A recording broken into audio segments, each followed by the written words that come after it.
Millionaires Are Made, the show where we believe you can grow and be a millionaire in all 6 aspects of health. That's right, we share tips every week to improve your physical health, your intellectual health, your spiritual health, financial health, social health, and this week's episode, your mental health. Woohoo! We're focusing on emotional security, how to keep your emotions in check and make sure that you're basically always happy. If you've never seen Millionaires Are Made, this is a show built on the fundamental belief that every person you meet knows something you don't, and there's something to be learned from everyone in this big, beautiful world. In the spirit of authenticity, I don't talk to our guests about advice or tips or anything other than the actual show when we are backstage. So what you're going to hear is advice from people in their own life journey, from their own experiences about how to improve your mental health with emotional security. Sound exciting? Audience, this is a very, very engaging show. Please comment, ask questions. We answer them live on air, so we love when our audience gets involved. Feel free to ask them at any time throughout the show, and we'll try to get them live to our guests. If you want to be a guest on our show, we love it. We know that you've got something to share. Everyone's got something to share. We're dropping a link right now. Please sign up, be a guest. We'd love to hear your little tidbit and piece of advice to share with the world so we can all grow. And if you're going through something a little tough, maybe your bank account's not where you want it, maybe your social circle is not that tight, maybe your mental health is a little weak, let us know. We would love new topic ideas for new episodes. You let us know. We will go find 3 awesome guests that will give you tiny pieces of advice to help you get through that hump in life. And finally, if you like what we do, sharing free knowledge so the world can grow, please do the old social media thing. Like, share, subscribe, send stars. I think that's all of it. Whatever it is, comment, heart, care sign, whatever it is, help us out. And if you love getting free knowledge, I do offer free growth sessions. So if you want to have a one-on-one with me, I spend pretty much my whole life learning from people smarter than me. And would love to talk to you about it and see if we can get something going. That link's being dropped right now. And without further ado, I would love to say thank you so much to our sponsors. This episode sponsored by Samir Dasani, who is a certified health and nutrition coach. Very crazy, awesome. Specializes in prevention and reversal of chronic diseases. So many people that think they're going to have the rest of their life, and Samir takes care of that. Meeting and learning from Samir has been insanely insightful. I would definitely go check him out. Go check his website. At least go follow him on Facebook or Instagram. Right now he's getting his PhD in anthropology because nutrition and health wasn't enough for him, apparently. Super smart guy, and he has a lot of science-based facts on things that you may not have heard before. Second up, we got Craig Sikovsky, who's amazing, super smart human behaviorist and a mentor. He specializes in entrepreneurs discovering their true identity. You know, a lot of people get in entrepreneurship for a side hustle, make their revenue stream, whatever it is, and it's hard to build an entire big business without that passion and identity and purpose. And Craig will help you achieve your growth in business as well as your life. Our next sponsor is Dr. Nick Sotelo, who is amazingly smart. He's a licensed professional, has his PhD, and he specializes in men managing their anger. So if you've ever gotten angry and smacked a beer can off a table, Nick's the guy you go talk to right now. Dr. Nick, he's awesome. StopAngerToday.com. And our last sponsor for this episode is Veronica Herrera, who is a life coach and host of Thrive, Don't Survive, which is an awesome podcast, and I will be on very soon, so go check it out. She empowers others with emotional regulation tools to transform challenges into thriving success. Veronica's amazing. And a huge shout out to some of our followers. Make sure you go follow us so you can get shouted out on our next episode. On Facebook, Maria Edese, you are awesome. Thank you so much. Instagram, Ruby, thanks for following. TikTok, Isabel Christina, and YouTube, Tore Me the Truth. You guys are amazing. Thank you so much for following and sharing and subscribing. And it's time for us to bring out our first guest on how to improve your mental health with emotional security. Crazy. Here we go. Craig, who are you? Hey, Austin. Craig Merriweather. I'm a hypnotherapist. And I know there's a lot of misconceptions around that word. We could do a whole 5-6 hours discussion about all that. But basically what I do is I help people tap into the power of their own subconscious mind. Dr. Irving Kirsch called hypnotherapy a non-deceptive placebo. So basically, we're using your own healing power to heal. Well, that's fantastic. All Yeah. right. Well, maybe you'll have a little tip on this then.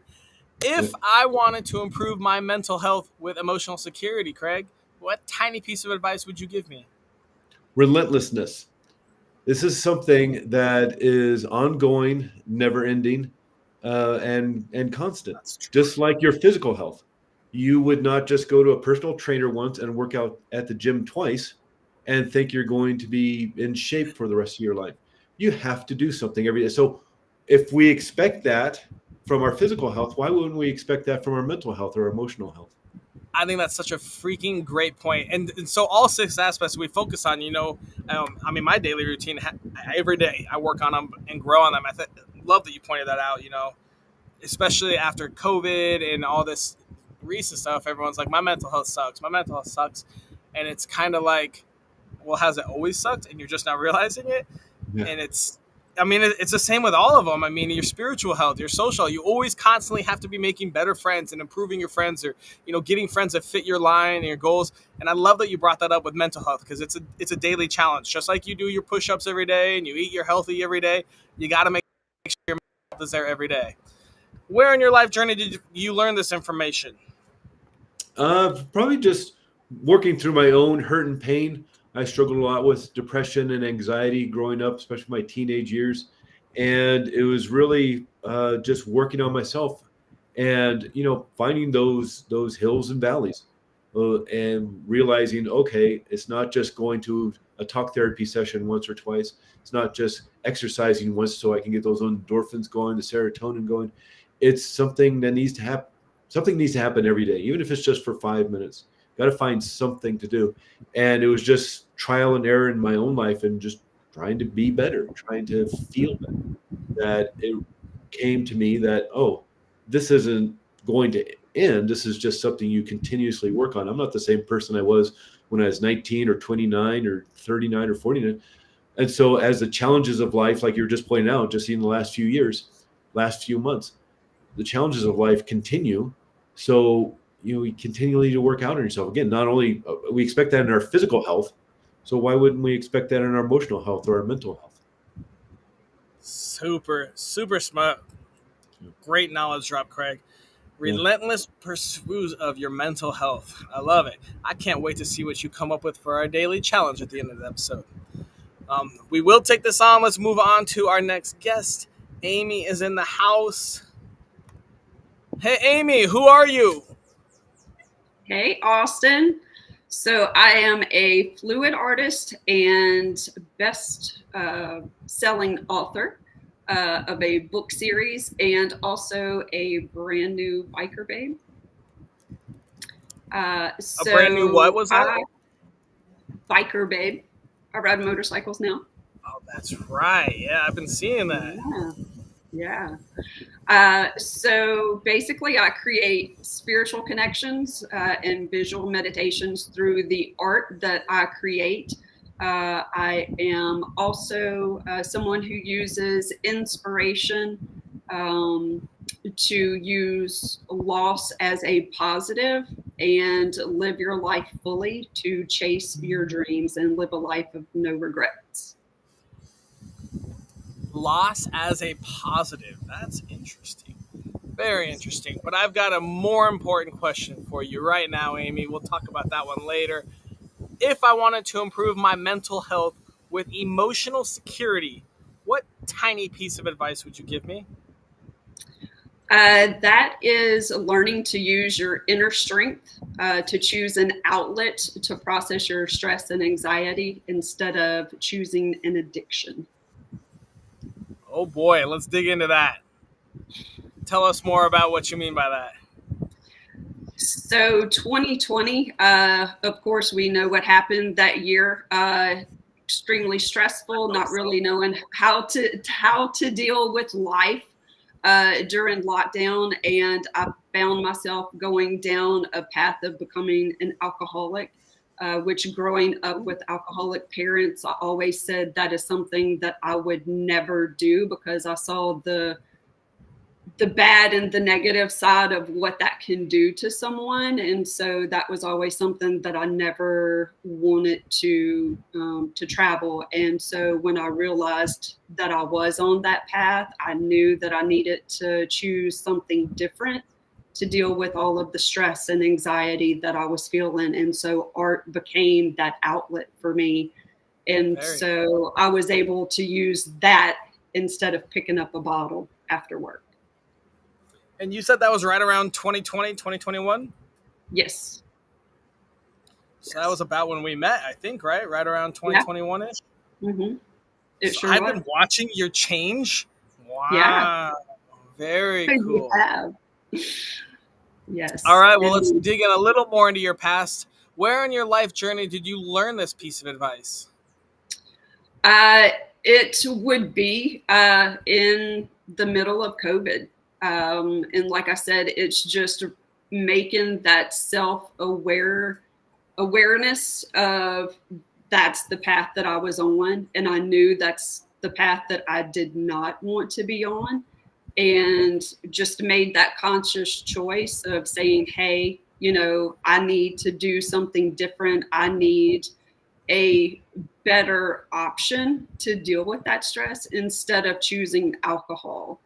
And it also led for me to shine that light of choosing something different instead of a negativity or an addiction to process and deal with emotional upheaval at the time, because a lot of people during COVID, they were not well. And so I would do a lot of Facebook live streams just to give them something different, more uplifting, something more positive to see during that time, instead of all the negativity that was fueled in social media news feeds or the fear that was being pushed during that time. And so just being that inspiration of choosing something different. Yeah, I mean, that's huge. I mean, COVID was... Dang, I mean, I wasn't there for the Great Depression, but I'd say definitely one of the darkest times in the world of the past 100 years, Exactly. Yeah, it was a wild time, man. Just sit back, take 10 seconds and sit back and think about what the hell you were doing then. Between the conspiracy theorists versus the government. Whoo, that was a wild time. Wild time. That's a whole conversation. When all the stuff's coming out now and you're like, well, there was some truth to that.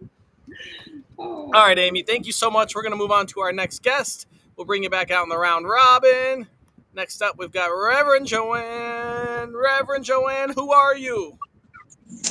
I am a holistic personal trainer, holistic integrative teacher, Reiki master, medical astrologer, master numerology, card creator, and card reader. The founder of Holistic Fitness NY as well. So you don't do much, huh?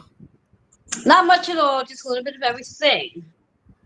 A little bit of everything. Awesome. All right, well, I've got a super important question for you. If I wanted to improve my mental health with emotional security, what tiny piece of advice would you give me? The tiny piece of advice would be keep going, even if you don't want to, don't feel well, and you don't have it in you. Keep going. Keep going, no matter what. Easier said than done, right? Yes, because unfortunately, as humans, we fall into the mindset of giving in to the tiredness, the excuses, and the reasons for not wanting to keep going. So we do have to overcome those habits and beliefs by pushing through, being resilient, and knowing that the end result will be definitely worth the push and the steps that you take to get there. I love it. That is awesome. Where on your life journey did you learn this advice? Oh, wow. I think I was 12 when I realized what my soul's purpose was. And then I realized the mission I had ahead of me in regards to making sure I maintain a high level of mental health and resilience so I can be a mirror and a reflection for others. Because I truly believe that in order for me to preach something, I must practice it. And I have to show up every single day for me in Okay. order to hold space and hold light for others so they too can show up for themselves. Because again, we're all here to show up for something. We all have a purpose. And that purpose is being able to show up and push through the mental health challenges that we're going to experience. It's not if we experience a mental health challenge, it's when we experience it and how we're going to show up through it. Because that mental challenge is a huge part of what I like to believe our spiritual journey of evolving and Okay. elevating to our next level. I like that you brought up purpose. I think purpose and your vision and who you are is definitely important in your emotional security. When you have those people like chirping at you or whatever, it's easier to bounce them off if you know what you're here for and you're focused. But I mean, this is another conversation. But finding your purpose or your vision can oftentimes be one of the most difficult decisions of your life or journeys of your life, and it may be a forever journey for all of your life. Yes, and I like that because when we think about finding our journey, we do not have to find our purpose. We have all been ordained with a purpose. What we do need to do is let go of the side hustles, let go of the 9 to 5s, and recognize that every one of us have been ordained. And if we trust the process that we have been ordained with a purpose, and we really call on our highest self to move into that purpose, we live in joy, we live in peace, and our mental health becomes a little more clarified in that process of living on purpose. I love it. I love it. Well, Reverend Joanne, thank you so much. Let's bring everyone out and have a little discussion here. Audience, this is a great time to ask your questions. First off, we're going to say, Craig, can Yeah. you quickly refresh what your tip was? My tip was just be relentless. This is something like just your physical health, you need to be working on all the time, your emotional health, your mental health, your spiritual health. It's constant as you change as a person, as you grow older. There's going to be challenges in life, just joys and happiness in life that are going to inform how you feel, how you think, what you believe. And so you constantly need to work on yourself. Of course, not only your body, but your mental health, your mindset, as well as your emotions. All right. Amy, what are your thoughts on Craig's tip? I definitely agree with him talking about relentlessness because that is exactly what you do need is just to dig in to what you have within you to make those conscious choices to be better and push through all the things that life throws at you. Millions of things. Reverend Joanne, what are your thoughts on Craig's tip? I love his tip, and I really want to zoom in on the physical aspects of his tip because I truly believe that the more we are in our physical body, the more we can be spiritually connected, which then brings everything into the whole process of the whole person, which aligns us more into our mental wellness.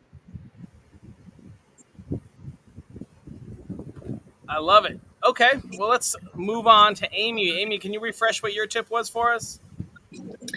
My tip was, of course, choosing inner strength to find an outlet other than picking up an addiction to deal with any stress and anxiety that comes.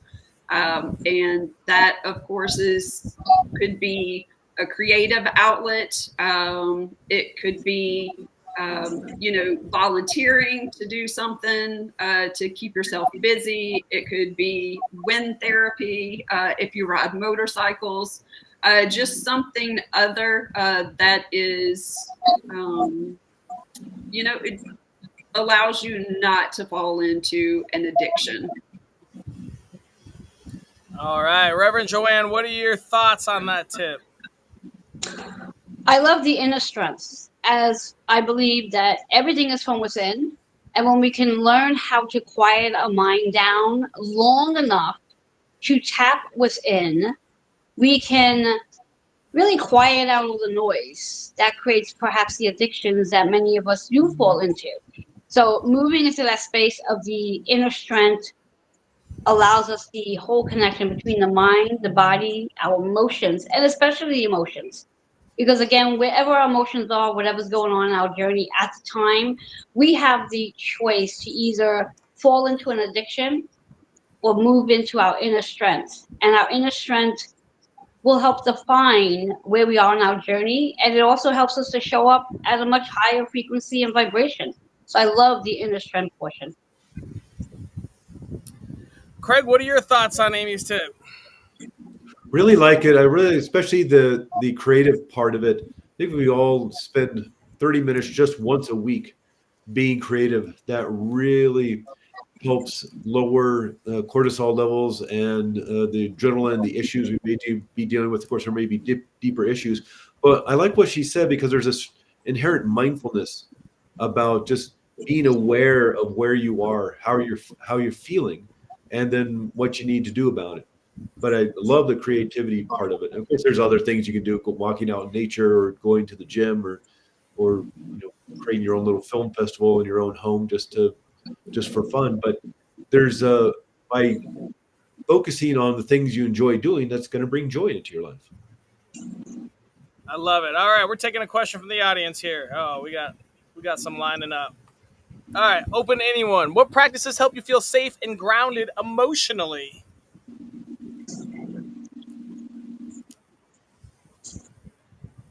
Is that for any of us to answer? Whoever wants it. All right, I'll jump into that one. My big practice is strength training, progressive overload. Helps me to embody my physical body and my spiritual mind, which then helps me to tap into literally going within and also tap into my creative flow as well. So that is my go-to most days of the week. All right, anyone else want to chime in? Craig or Amy? Yeah, can you repeat the question? I was reading one of the comments on the side, and so I went over my. You're a comment reader. I got it. All right. What practices help you feel safe and grounded emotionally? For myself, I like the more spiritual practices in my life. That's what works for me, and I would have to say the physical stuff, whether it's going to the gym or hiking out in nature. Just taking a walk around the block with my wife if we have time in the morning and we set up our morning well, we can take a little half hour 35-minute walk around the neighborhood. It's just again a way to, especially if you can do it in the morning, it's a great way to set your day up.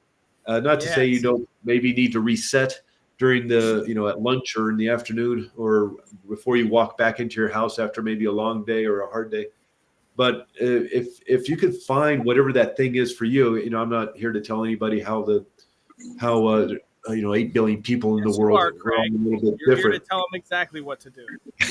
In terms of the specific things you need to do for yourself, that's I think a little bit of the trial and error you got to go through. What makes you feel good and what worked maybe 5 years ago, 10 years ago, 25 years ago is not going to work now. So I guess that continual relentlessness. What's working now to, bring happiness and joy to your life, even if it's just a 20-minute walk around the neighborhood.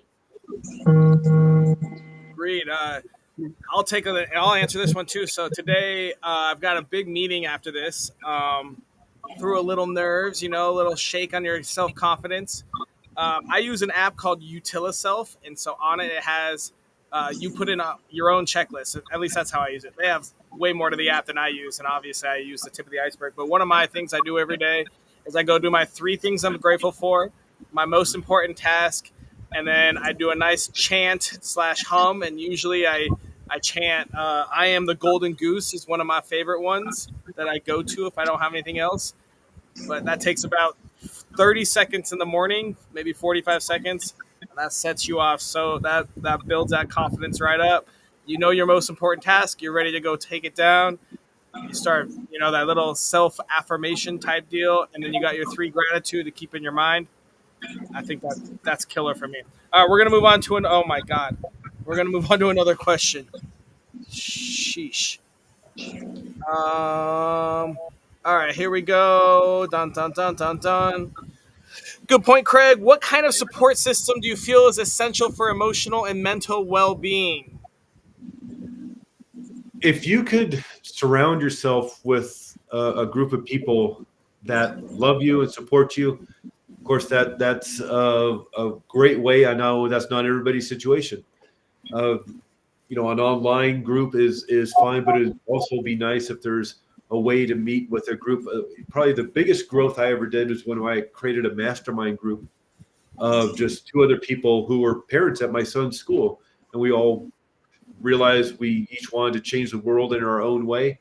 And we started meeting up once a week just for about an hour, sometimes two if we had it, and just discuss where we were. So I know that's not the easiest thing to create out of thin air, but in terms of support, finding that community, finding those even, one or two people that you can spend a little bit of time, maybe a couple times a month, if not once a week, just to check in and see where you are. What I like about that system is there's an accountability there. Oftentimes you'll do things, for your friend, even if it's for yourself, that you wouldn't do on your own. And so if I say, hey, I'm going to have another 2 chapters written of my book by next week, I better have those 2 chapters written for my book next week. Otherwise, I'm going to have to explain to the group why I didn't get it done. Now, there may be real reasons why that didn't happen, and those are acceptable. But again, sometimes you'll get going and the energy flowing for other people. You want that approval. You don't want to disappoint. So if possible, if any way, start cultivating those relationships. All right, we're moving on to another question. Let's go here. How do you communicate your emotional needs to loved ones? I'll dive into Yeah. that one. Yeah, there you go. What's coming up for me is how I communicate my emotional needs is literally speaking it out and saying, I need a hug, or I'm jumping on the phone to say hi to you because I just want communication. I want to have that connection. So for me, it really is about that expressing what it is I actually need and allowing my voice to be heard. And if I have that opportunity where a person's here with me, then the physical touch of a hug or just a handshake or just that gentle shoulder rub. Yeah, there's a certain vulnerability to asking for help, especially in that way. Especially, I don't, Austin, you could probably talk about this too. Especially if you're a guy asking for that help when you're not feeling well. I just had this discussion on my Facebook, and it went a bit wild. Yeah. Why don't people ask for help? That's like, man, we could do a whole nother show on that. Jesus Christ. Yeah, All right. yeah, that might be a good topic. I mean, there's an inherent shame involved, especially a man, asking for emotional help, mental health help. But if you have surrounded yourself with a group of people who will support you in that, oftentimes it's just hey, I need an hour of your. Can we talk tonight? Just being able to find somebody you can be that, and that may be going to a counselor, that may be going to a talk therapist. That's extraordinary. Having that person on your team who is not there to judge, but there to listen to you. If that may be the thing, you may need to hire somebody, a therapist who is trained in handling your vulnerability. I'd also recommend one of my favorite books in terms of relationships and communication is called Conscious Loving Ever After by Gay and Kathleen Hendricks. They have a whole line of conscious loving books. The reason I would like Conscious Loving Ever After is it's because it's for people 40 and older who have been in long-term relationships. So again, sometimes you end up in long-term relationships kind of maybe butting heads a little bit and getting into your boxes and your zones. And all their books are wonderful, but that one I think spoke to me the most because of their in-depth knowledge of their own long-term relationship and just their, at that point, how long they've been in the field of relationship counseling. So I'd like to we're gonna add. I'd like to add to that, if you wouldn't mind, just a quick moment in regards to the emotional connection. As we are, if I'm not sure if you're all familiar in regards to astrology. We are in what's called the age of Aquarius, which is about collaborations and connection.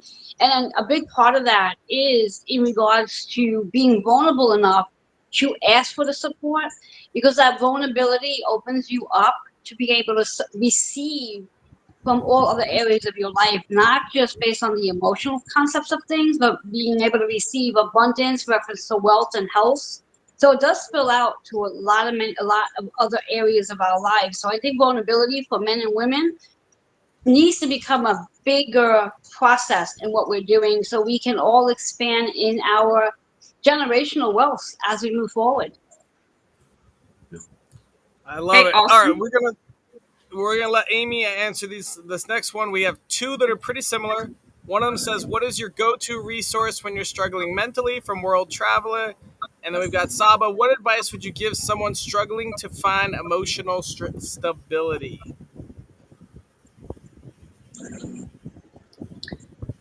Do you want me to take this one, Austin?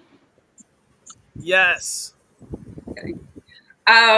So emotional stability can be difficult if you're not used to exploring, or if you've been in a bad situation. I would kind of chime in what Craig has said about finding a support system, leaning on trusted friends. If you're dealing with somebody that you trust to be able to talk through what is going on. And of course, finding a good therapist if it is very trauma based. That way, they can help you process the emotions that you're dealing with. Um, Faith for me has also been one that I lean on a lot. Not saying everybody has to do that. If that is something that they lean into, then by all means, I would definitely lean into the spiritual side. But definitely either trusted friends, family, a great therapist that can help you process, and leaning into your faith. I love it. All right, we've got. Shoot, I lost it. Well, we've got some somewhere. Oh, here it is. All right, so from Mike, we've got just a personal question to Craig, but anyone can answer it. We have one or two more, and then we got to wrap this up. How do you communicate your emotional needs to loved ones? yeah, I think again that's a difficult one. Just if you need to have that safe environment, you need to have a place where you can be vulnerable. And if that's not your situation, then that's something you have to create. If you don't feel safe around loved ones, whether they're your parents or siblings or cousins or your spouse or even your children, if that's not a safe environment for you to open up, uh, then you may need to look elsewhere. Maybe that's why groups, whether it's a church or just a hiking group or groups that go out to watch films or things, cultivating relationships, friendships, and finding those people. And I know that's easier said than done, especially as we get older. We tend to keep to ourselves maybe a little bit more. At least I do, and or at least our those of us who are introverts find ourselves, especially after 2020, kind of hanging out at home a little bit more. So when I was really having those relationships, it was really because of my son's school. And so I would see people all the time, drop offs and pickups and theater evenings of the kids doing a production and everything, or like, hey, let's all go hang out this weekend and do a hike together or do this homework project or whatever.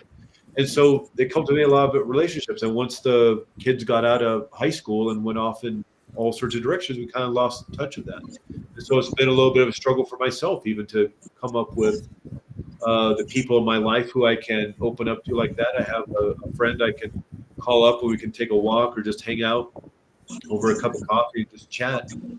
but it's not like it used to be. And like I say, there's a relentlessness to this. This is constantly finding, as friendships move along in life, relationships ebb and flow, finding those people who can be there for you. And again, I know it's easier said than done, but one of the things you got to do to grow your garden, it takes a little bit of work. I love it. All right, we've got last question.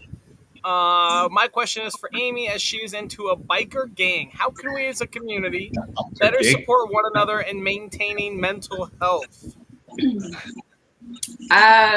Wow. Okay. So, communicating can always be a big one. Just because, and I think it touches on something that was stated earlier, as far as like weakness. We feel like when we're dealing with heavy emotional things, that sharing what we're going through is a sign of weakness, but actually it's a strength. Because when we share our story, when we seek help, when we talk to someone, that is a strength because you're sharing what you're dealing with. And most often, when you find someone and you're sharing that, they may be in a similar situation, but you may not know it. And so, what you share with them may in turn help them process what they're dealing with, but they've never felt safe or secure to share their own struggles. And so, when we do that, it does allow us to let other people know that they're not alone, but it also helps empower us to share our story more, because there are so many people out there who deal with emotional emotional scars and depression or anxiety and stress. And so I think it's just remembering that we're not alone in our struggles, and just offering to be there for someone else. And I'm not in a biker gang, but I do have several friends now, and I am in a couple different groups of people who ride bikes. And actually being in there, like I've come across and I've heard somebody that was struggling, and it's like just reaching out to that person. Hey, I see you, I hear you. If you need someone to sit and hold space with you to share whatever it is that you need to share, just know that I'm here, because I've been there before. I've been in the darkness, and thankfully I've never chosen that path, but it's the thoughts that are there, and knowing where you were and getting to a better place, and just wanting to make that positive impact in the lives of other people, to That's awesome. put yourself out there and say, hey, I see you. You're not alone. I'm here if you need someone. And Here if you need someone. just being there for other people. Awesome. Yeah. Thank you so much, Amy. All right, guys, we are at the point in our show where we need to come up with a daily challenge. This is a challenge that we are going to use to improve our mental health with emotional stability. Now, there's some rules. It must take less than 5 minutes a day. It must cost $0, and it must be available to anyone in the world from Kamchatka down to South Africa. What thoughts do you guys have? Okay. Well, I I'll wanted jump in. to. Oh, go ahead. Go ahead, Reverend. I'll jump in on this first. What I usually give to my clients as a challenge, and it's simply very easy to do. Write down, if you're familiar with your chakras, the colors of them, what they actually mean emotionally. Write down each one on a piece of paper, single piece of paper. Crumple the paper and crumple the paper up. Place each paper in a cup. Every single day, shake the cup up. Pull one of those papers out. Whatever word comes out, whether it's red, which would be the root chakra, which means grounding, you're going to focus in on that energy for the day. So it will help to elevate your mindset and will help you to shift your mental health for the day. And there's theoretically, based on general practice, there's 7 primary chakras. So you could possibly get a different chakra each day, or as I know from experience, you can end up getting one chakra and working on that one chakra every single day, which means that's the chakra that really needs some clearing to clear out any blocks or stagnations that's going on. Because again, as Amy said earlier, everything really starts from the internal part of us, so going within. And when we make that connection from our chakra system, it definitely does help to realign us physically, emotionally, mentally, and of course spiritually. So that's my challenge for everybody. All right. Any other options you guys got that you want to add on? Yeah, I have a really quick one to add into that. Everybody knows about writing the gratitude journal or your gratitude list. The reason why that's important is because the more you focus this part of the brain called the reticular activating system on gratitude, the more things you'll notice in your world to be grateful about. We're being inundated with something like 11 million bits of information per second, just through our 5 senses, what we see, hear, taste, touch, smell. We don't notice the temperature in the room unless it's too hot, too cold. So a lot of this stuff gets filtered out because we're only cognizant of 50 bits of information. That's why that thing when you're thinking about buying a new car and you're thinking about buying a Toyota Prius, now you see Toyota Priuses everywhere. You didn't notice them yesterday or the day before. So the thing with the gratitude journal is by spending like a minute just writing 2-3 things that you're grateful for, you access that reticular activating system and it's like, oh, okay, let's find out more things to be grateful for. What I like to add to it is 3 things you're grateful for, 3 things you like about yourself, and 3 things you do well. Because as you train your reticular activating system to look for more things that you like about yourself, your self-esteem is going to increase. And the more things you do well, as you write them down, your confidence increases. And so, and it could be just simple things. You tie your shoes. You know how to do that well. You know how to boil water to make spaghetti. Because it's not the actual thing. It's just that you know you do that well. So write it on a list. Takes 2 minutes. All right, Amy, any thoughts to add to the challenge? We are. Yeah, actually, there is, and Craig touched on it, actually, what I was going to share. But if I feel like very chaotic internally, and I will go and sit outside in nature just because it does help us ground ourselves. But it's kind of a meditation that I did. And basically, you sit outside, you close your eyes, and you focus on what you hear. And it's not just the immediate things that you focus on. You mentally try to focus on like further things away or things that are not as easily noticeable. And I do pick like 3 and then open your eyes. What do you see? And pick 3 things. And you're looking for outside the normal. And then of course, listening, what do you hear? What do you feel? And it's just, okay, wind, I feel the wind, I feel the sunshine, the warmth of the sunshine, how it, feels on my skin, my clothes, how do my clothes feel on my body? So just, and that's also kind of like being present in the moment and just kind of calming that chaos internally. All right, so we've got our daily challenge, right? 3 things you're grateful for, 3 things you like about yourself, 3 things you do well. Get outside to help monitor your emotion and write down a core value you want in your life. I wrote that down because you guys had talked about that, and it's good for your emotional stability. Thank you guys so much for coming out. We're going to wrap this show up real quick. Everyone make sure to go follow our guests on Insta, Facebook, TikTok, wherever we have it posted. And thank you so much for watching. Today we learned how to improve our mental health with emotional stability. We learned a lot about how it actually refers to your social health and your inner circle and your group and the community that you're supposed to rely on. And then building that community goes back to your mental health and having your gratitude, your self-awareness, knowing your chakras and trying to help with growing there. and your self-affirmations. So our daily challenge is going to be 3 things you're grateful for every day, 3 things you like about yourself every day, 3 things you do well, 1 core value you want in your life, and then going outside to get in touch with Mother Earth and then nature, and then using all of that to feel who you are, connect with others, get a nice support group so that when your mental health does